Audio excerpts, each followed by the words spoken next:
ہیں غیر معصوم نائب امام نہیں ہو سکتا. کہتے ہیں نا غیر معصوم نائب امام نہیں ہو سکتا. اول تو یہ کوئی عقلی اور منطقی دلیل ہے نہیں.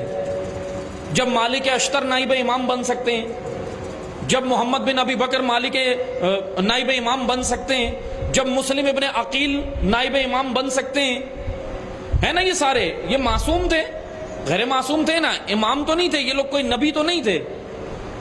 کتنی سرزمینوں پر بھیجے امام نے. یہ محمد بن مسلم ثقفی امام صادق علیہ السلام کے یہ شاگرد ہیں.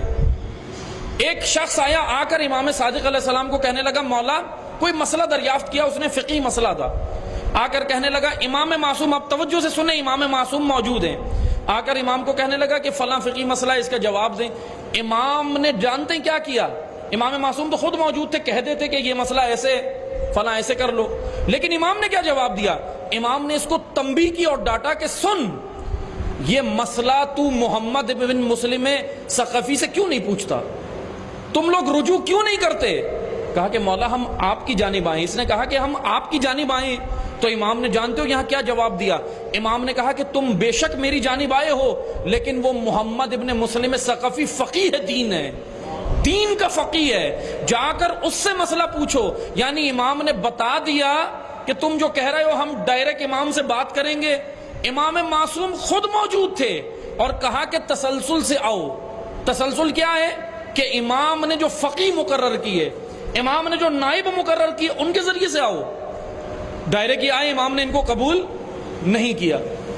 یہ کہتے کیا ہیں, ہم غیر معصوم کو نہیں مانتے. آپ توجہ کریں, اول تو یہ منطقی دلیل ہے ہی نہیں کہ غیر معصوم نائب امام نہیں ہو سکتا. لیکن اگر چلیں بالفرض ہم نے آپ کی بات مان لی, تو چلو آؤ بیٹھو, ایک فیصلہ کرتے ہیں, ایک بات کرتے ہیں, ہم آپ کی بات چلو ٹھیک ہے مانتے, آؤ بیٹھو. آپ کہتے ہو غیر معصوم نائب امام نہیں ہو سکتا, تو پھر یہ بتاؤ غیر معصوم وکیل حق زہرا کیسے بن گیا, غیر معصوم وکیل ولایت کیسے بن گیا. کیونکہ وہاں تمہاری دکانیں, ولایت کے نام پہ تم نے اپنی دکانیں کھولی ہوئی ہیں, حق زہرا کے نام پہ تم نے دکانیں کھولی ہوئی ہیں. وکیل حق زہرا غیر معصوم ہو سکتا ہے, وکیل ولایت ہو سکتا ہے, خطیب ولایت, سب کچھ غیر معصوم ہو سکتا ہے, صرف نائب امام اور فقی غیر معصوم نہیں ہو سکتا. اس کو ہم نہیں مانتے. یہ کون سے دلائل ہیں, یہ کون سی, یہ بچکانہ دلائل بھی نہیں ہے. بعض ہوتے ہیں بچکانہ دلائل, یہ تو کوئی دلیل ہی نہیں ہے, دلیل کے زمرے میں نہیں آتی یہ باتیں. اس طریقے سے آ کر یہ سادہ لو عوام کو گمراہ کر رہے ہیں کہ غیر معصوم یہ نہیں ہو سکتا, غیر معصوم یہ نہیں ہو سکتا. پھر کہتے ہیں امام پردہ غیب میں تو نہ نماز جمعہ ہوگی, نہ عیدین کی نماز ہوگی, نہ کچھ بھی نہیں ہوگا.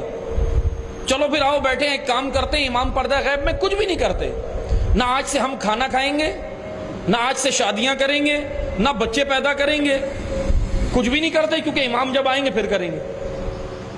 یہ کون سے دلائل ہیں کہ امام پردہ غیب میں ہے تو نماز بھی اٹھ گئی, امام پردہ غیب میں گئے تو دین ہی اٹھ گیا, معاذ اللہ. ایسا نہیں ہے. یہ گمراہ کن عقائد یہی لے کر آئے ہیں. اور حتیٰ کہ یہ تو صرف یہ ان کی سیڑھی ہے لوگوں کو بلانے کی, لیکن اصل ان کا ہدف یہ ہے کہ یہ غالی بھی نہیں ہے, یہ نصیری بھی نہیں ہے.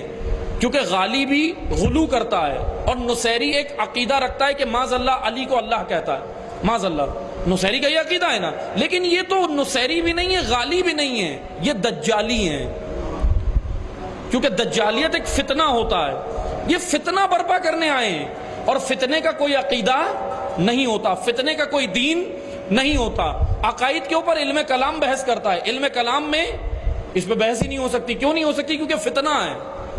فتنوں کے اوپر کوئی بحث نہیں ہوتی, فتنوں کی سرکوبی کی جاتی ہے, فتنوں کے اوپر بات نہیں کی جاتی.